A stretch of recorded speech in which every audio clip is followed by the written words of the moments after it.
My old bully got hired at my company, but he didn't recognize me since I lost all the weight. I taught him that the best revenge is served cold. My old tormentor in the flesh, the guy who made high school a living hell. I legitimately shuddered, my brain immediately reverting to the fat kid brain I had tried so hard to rewire. Looking at him held all the baggage of high school. The name-calling, the way he could get normally nice kids to dogpile on you for being the slightest bit different, the way he used to follow me through the halls, calling me piggy going oink oink. I hated him more than anyone, more than anything. And here he was casually making the bosses laugh at the elevators.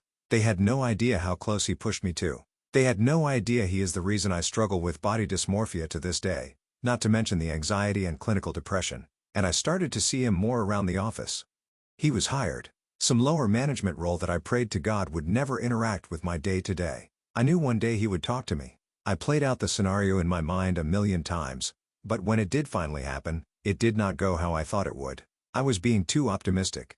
I expected some lame attempt at any apology. Maybe he would joke about how crazy he was in high school. There would probably be a mention of boys will be boys for good measure, then wrap it all up with a, "So anyway, good for you for losing the weight. I could see myself being attracted to you now," or something like that, but that's not how it went. I was waiting on coffee, groggy as hell, in the break room when he waltzed in.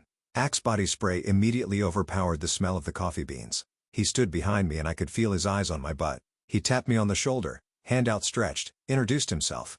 "Hi. I'm at F Heat, cool." I shook his hand, immediately aware of how clammy my palms probably felt. "I'm Lydia." I turned back to the machine, hoping he would leave me alone. The coffee machine could not have been slower, but, of course, he continued. "Hey, it's Friday, Junior. One more till the big one." He smiled, was clearly waiting for me to laugh. I didn't give him the pleasure. I said, without turning around, "Yep," and waited for him to realize who I was. He had seen my face, but the bastard hadn't recognized me. 4 years of torment, and he couldn't even do me the courtesy of remembering who I was. I hated myself for not confronting him there, telling him off, demanding he pay for years of therapy uncovered by insurance, but he hadn't changed a bit. Nothing going on behind those eyes but monkeys clapping cymbals. The perpetual jock, the brute archetype, the guy you couldn't trust not to substance your drink. And from that point on, he really tried to lay on the charm. He was married now, but that didn't seem to matter. He winked at me in the hallway. He'd hold the door extra long until I went through, then make a joke even though I never laughed. But I realized something. He was cosplaying as the perfect gentleman, and that could only mean one thing. He was attracted to me. With this realization, I realized I held an enormous amount of power. He was married, and he was hitting on me. What if I leaned into it? Began laughing extra hard at his jokes? Reply to his brown-nosing company-wide email blast with flirtatious emojis? Then once he thought I was into him, I forwarded the evidence to his wife, but that felt like a lot. And I wasn't that type of person.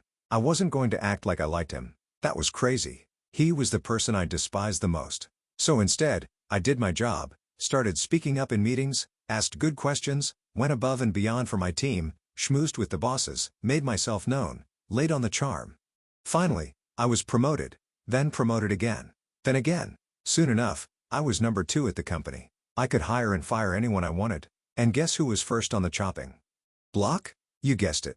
I called him into my office, showed him the numbers. His team wasn't performing. I told him I thought he was coasting, spending too much time hitting on the interns than doing his job. I gave him a formal warning, and you may be wondering why I didn't just fire him outright. I had done my homework. I knew that if he found out I was firing him over a personal grievance, that would be a wrongful termination lawsuit almost guaranteed. So I did it by the books. He tried to charm his way out of it, but I wasn't having any of it. Weeks later, I pulled him into my office again, presented him with the numbers. He wasn't meeting them. Backed into a corner, he accused me of holding him to a higher standard than the other managers at his level. When that didn't work, he begged for his job. He lost all this money on sports gambling, and if his wife finds out, she'll leave him. I told him bluntly and professionally that that is personal and none of my business. I told him I run a company, not a charity. I told him he has until next month to see improvement. A second formal warning. He protested more, but left my office defeated. I had to try and not seem too giddy. I felt positively evil, but it felt so good. He had to beg me, his old punching bag, for his job. And I even gave him a chance to improve. Then another. He never did.